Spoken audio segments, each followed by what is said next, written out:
میرے عزیزوں، رب کی رضا حاصل کرو۔ روایت میں آیا ہے کہ اللہ تبارک و تعالیٰ توبہ کرنے والوں سے بہت خوش ہوتا ہے۔ جیسا کہ کوئی مسافر کسی سواری سے بیابان میں سفر کر رہا ہو اور وہ سواری روک کر آرام کرنے لگا ہو اور اس کی سواری غائب ہو گئی ہو، پھر تھوڑی دیر کے بعد اس کی سواری مل گئی ہو تو مسافر خوش ہو جاتا ہے۔ اسی طرح اللہ تبارک و تعالیٰ توبہ کرنے والوں سے بہت خوش ہوتا ہے۔ سرکار مدینہ صلی اللہ تعالی علیہ وآلہ وسلم نے ارشاد فرمایا، الطائب حبیب اللہ۔ اللہ تبارک و تعالیٰ اپنے پیارے حبیب سے ارشاد فرماتا ہے، اے میرے پیارے حبیب، تمہاری امت کے متقیوں کو ڈراؤ اور گناہ گاروں کو خوشخبری سناؤ، کیونکہ اگر میں تمہاری امت کے متقیوں سے حساب لینے لگوں تو میری دی ہوئی نعمتوں کا حساب نہ دے سکے گا، اس لیے میرے انصاف سے جہنم میں چلا جائے گا، بلکہ میں اپنی رحمت سے اسے جنت میں بھیج دوں گا۔ سرکار اعلیٰ حضرت بریلوی کے امام احمد رضا ارشاد فرماتے ہیں، کیا ہی ذوق افزا شفاعت ہے تمہاری، واہ واہ، قرض لیتی ہے گناہ پرہیزگاری، واہ واہ۔ کوئی صرف اپنے عمل سے جنت میں نہیں جا سکتا، ہر ایک کو میری رحمت کی ضرورت ہے۔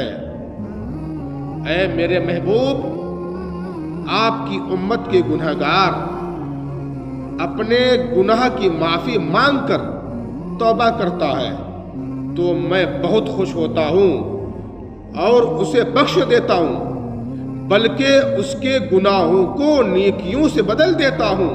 کیوں؟ اس لیے کہ میں توبہ کرنے والے کو پسند کرتا ہوں۔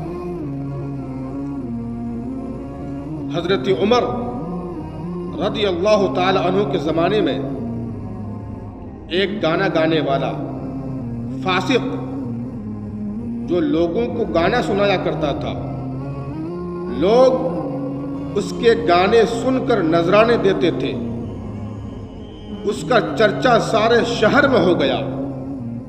فاروق اعظم رضی اللہ تعالی عنہ اس فاسق سے بہت ناراض تھے۔ کچھ دنوں کے بعد وہ فاسق بیمار ہو گیا۔ اس کی بیماری کے سبب وہ بہت کمزور ہو گیا، اس کی سریلی آواز ختم ہو گئی، نذرانے بھی بند ہو گئے، بھوکا مرنے لگا، کوئی پوچھنے والا نہیں، آخر کار فاقے سے نڈھال ہو گیا۔ مدینے کی قبرستان جا کر ایک پرانی قبر میں بیٹھ کر رو کر توبہ کرنے لگا، یا اللہ، تیرا گنہگار بندہ تجھے بھول کر لوگوں کو گانا سنا کر خوش کرتا تھا، لیکن آج کوئی پرسان حال نہیں، میری آواز سننے والا کوئی نہیں، میری مصیبت سننے والا کوئی نہیں۔ اے میرے مولا، میرے گناہوں کو بخش دے، میری توبہ قبول کر، میرے پاس کوئی نیکی نہیں، میرے پاس صرف تیرے حبیب کا وسیلہ ہے، اپنے حبیب کے صدقے سے بخش دے، میری توبہ قبول کر لے۔ دریائے رحمت کو جوش آیا، اس کی دعا قبول ہو گئی، اور اسی وقت حضرت عمر فاروق اعظم رضی اللہ تعالی عنہ کو الہام ہوا کہ اے عمر، مدینہ کی قبرستان میں جا، ایک ولی 3 دن سے بھوکا بیٹھا ہے، ایک ولی 3 دن سے بھوکا بیٹھا ہے، جلدی اس کی مدد کرو، جلدی اس کی مدد کرو۔ یہ سنتے ہی حضرت عمر فاروق اعظم رضی اللہ تعالی عنہ 1000 اشرفی کی تھیلی لے کر مدینہ کی قبرستان کی طرف دوڑے۔ وہاں کوئی نہ تھا، البتہ وہ شخص ایک پرانی قبر میں منہ چھپائے بیٹھا تھا۔ حضرت عمر فاروق اعظم رضی اللہ تعالی عنہ سوچنے لگے، یہ فاسق ولی کیسے ہو سکتا ہے، یہ فاسق ولی کیسے ہو سکتا ہے، اس کے علاوہ یہاں کوئی نہ تھا۔ یہ سوچتے ہی آپ کو چھینک آئی، آواز سن کر وہ شخص سر اٹھایا، حضرت عمر رضی اللہ تعالی عنہ کھڑے ہو کر دیکھا تو حضرت عمر رضی اللہ تعالی عنہ نے اسے پوچھا، تم کون ہو؟ تم کون سی نیکی کرتے ہو کہ اللہ تم کو اپنا ولی بنا لیا ہے اور تمہاری مدد کے لیے مجھے بھیجا ہے اور تمہارے پاس بھیجا ہے؟ یہ اشرفیوں کا تھیلی لے اور اپنی حاجت پوری کر۔ یہ سنتے ہی اس کے دل کی حالت بدل گئی اور اللہ تبارک و تعالیٰ کا احسان عظیم یاد کر کے ایک چیخ ماری اور کلمہ طیبہ پڑھا، لا الہ الا اللہ محمد الرسول اللہ صلی اللہ تعالی علیہ وآلہ وسلم۔ اس کی روح پرواز کر گئی، انا للہ و انا الیہ راجعون، اس کی روح پرواز کر گئی۔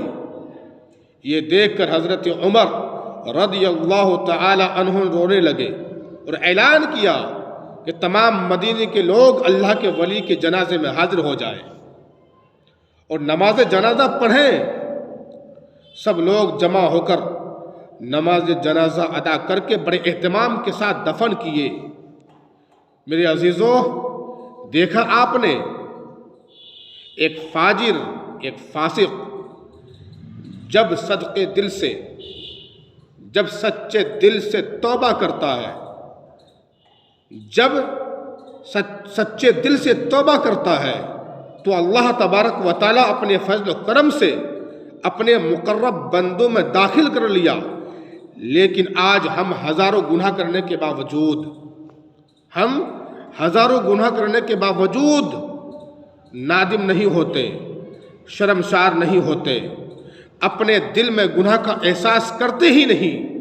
اگر ہم گناہ کرنے کے بعد نادم ہو جائیں، اللہ تبارک و تعالیٰ سے توبہ اور استغفار کریں اور اس توبہ پر قائم رہیں تو یقیناً اللہ تبارک و تعالیٰ اپنے فضل و کرم سے ہمارے گناہوں کو نیکیوں میں بدل دے گا اور ہمارے گناہوں کو معاف فرما دے گا۔